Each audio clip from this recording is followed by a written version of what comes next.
Hey, what's up, y'all? What's up? Anthony out here up in Harrisburg with Fab Group Logistics. I got both my boys behind me right now. You got Optimus Prime over here, Ultra Magnus over here. And I just came up here today just to, I'm making my maintenance log for the trucks. I just want to come out and just kind of do a visual inspection, kind of an overhaul, just to look at them.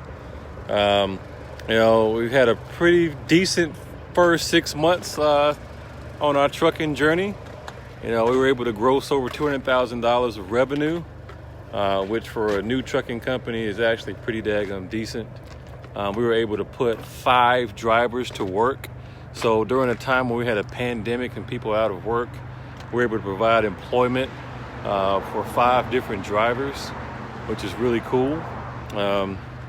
You can see here that I've got all new tires on both of these trucks, new brake drums, new brakes, new ABS sensors. So this is Ultra Magnus right here, and we just got him inspected a couple days ago, so he is fully operational. And then over here we got Optimus Prime, the first truck in the fleet.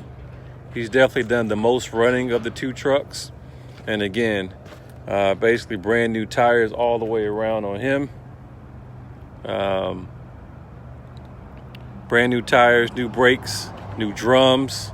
We got to get some airbags soon, but we'll do that when that comes up. New manifold system. Had to get the chair repaired on the inside. So we've done quite a bit of work, and the saying is true.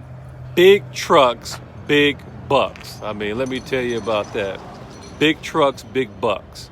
I mean, an oil change in a normal car costs you about, 50 to 70, 80 bucks or something like that, depending on what type of fuel and filters you got.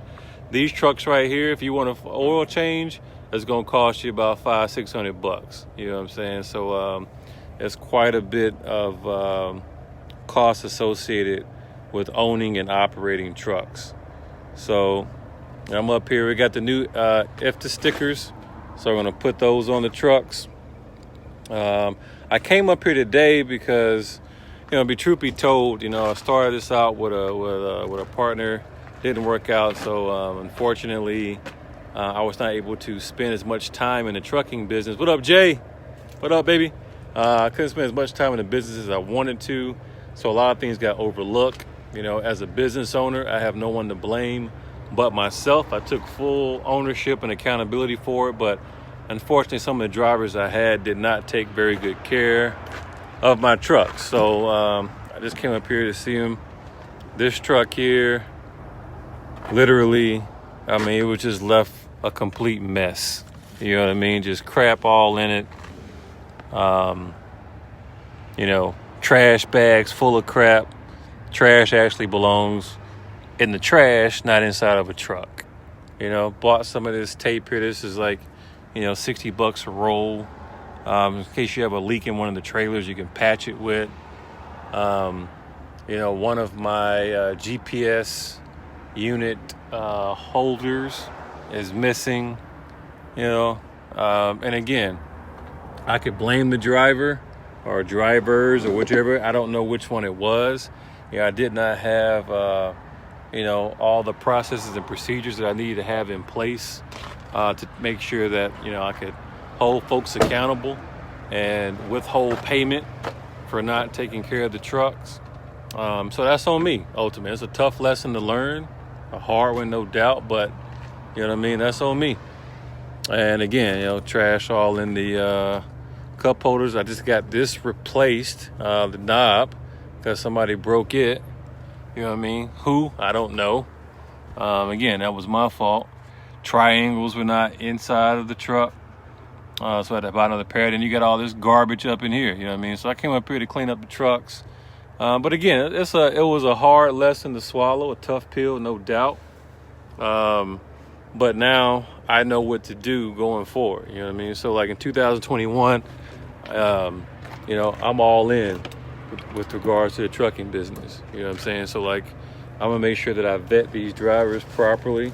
I'm gonna make sure that everybody understands what my expectations are, and I'm gonna make sure that they know that this truck is an asset. It will be treated as such, or they will no longer drive for me. So that's all it is. Everybody, it's almost like when you rent a vehicle. When you rent a vehicle, you don't really care if you punch it or whatnot because you ain't got to worry about it.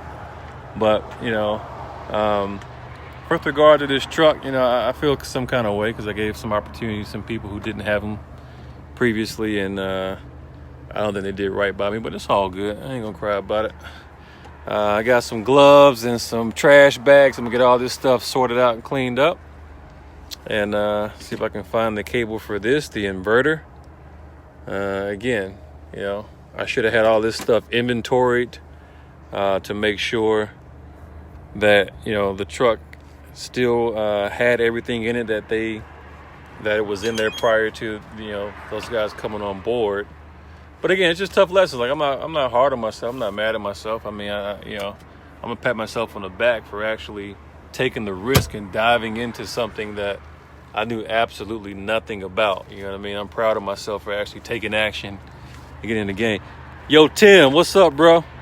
Hey, man, you're right, man. It's part of the process, bro. It's part of the process. You just gotta learn. You live, you learn. So I'm learning. I took some hard lessons. Hey, Jam. But yeah, so it's cool. Like, you can hear things from other people, but until you experience it, sometimes experience is the toughest but the best teacher. And I'm grateful for having a lot of folks who have kind of had my back. Like Jason came on. Dispatch guys are pretty cool. Got a good mechanic by the name of Ed. But yeah, did somebody take the stick shift knob? Probably, man. Let me see here.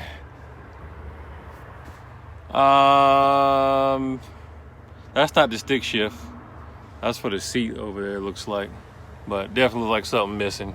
Let me see if it's got it over here on this truck. What was it? Oh, I don't even know what that is, man. I'm gonna have to look. And then the other thing that I'm doing this year, so again, 2021 has brought some challenges, no doubt, but definitely what I'm doing this year is getting my CDL. So I'm gonna get my CDL so I can drive myself because I'm having to have somebody take my truck here, take it there, take it to the repair shop, pick it up and all that stuff. It's kind of tough at times. So now I'm going to be able to do it myself. I'm going to learn about these trucks. I'm going to dive into trucking like I dove into real estate. Real estate is up and running and fairly successful. So, I've built the confidence to know that whenever I put my mind set on accomplishing an objective, 9 times out of 10, more like 10 times out of 10, I'm going to accomplish that objective. So I'm going to learn how to learn everything I can about trucking. And as they say, keep on trucking. And it'll be cool. So yeah, that's going to be the game. So you can see here on Ultra Matt, we got 689,000 miles on him. I'm sorry, this is Optimus Prime, 689,000 miles on him. And yeah, he don't look like what he been through. You know what I mean? Yeah. Who else we got on here? Trust the process. You're right, Tim. I'm trusting the process, man. It ain't all bad, though. But the good news is, what I'm really pumped about is I've spent a lot of money. To be real, probably over the last 3 months, I probably spent close to $25,000 between the two trucks. Again, tires, biggest expense. Definitely the biggest expense on the truck. We've done some stuff with... See if I can get in here. You see these new drums, these new brake drums, these new brake pads up in there. See how thick they are? Oopsie. See how thick these brake pads are. Got mountain climbing brake drums on them. New ABS sensors, new air manifolds on the inside. You name it, we've done it, man. So that's kind of cool. But yeah. Oh yeah, Jay, you're gonna teach me how to drive this thing, bro. Serious business, man. What we're thinking about doing right now is with Optimus Prime. So, having a day cab, we started where we had to start, but we definitely want to be in a position to do some loan calls if we have the drivers that are willing to go over the road for us. So I'm thinking about trading this truck in, trading Optimus Prime in, my first boy. He's been a good, faithful soldier. But I think we're going to trade him in for a sleeper. So I'm going to holler at my man down at Truck Mart and see if he's willing to cut me a good deal. We only had him for 6 months, but it was enough to generate some revenue and us understand what our needs are. And I think that would be a cool thing to be able to have a sleeper. So you can see, pan out and see both of the boys. Optimus Prime. You got Ultra Magnus. Yeah. So got these new mud flaps on. Somebody broke that and destroyed it, didn't say anything about it. And again, you know, and just for like future reference, y'all, the reason why I just say no matter what has happened is my fault, because it puts me back in control, right? So when I blame somebody else for something, you know, that's basically saying that I'm a victim and somebody did something to me, you know what I mean? And I'm not a victim. So whereas the reality is, yes, somebody did do some things to me that I'm not happy about, but at the same time, you know, I'm not going to allow anybody to have control over my destiny. You know what I mean? So it's all good. So at any rate, this is Anthony with the Eden Mandate LLC, restoring lives one home at a time, and with the Fab Group Logistics, and with Four Squares Development. Hope y'all have a good day. Talk to y'all later. I'm going to keep on trucking.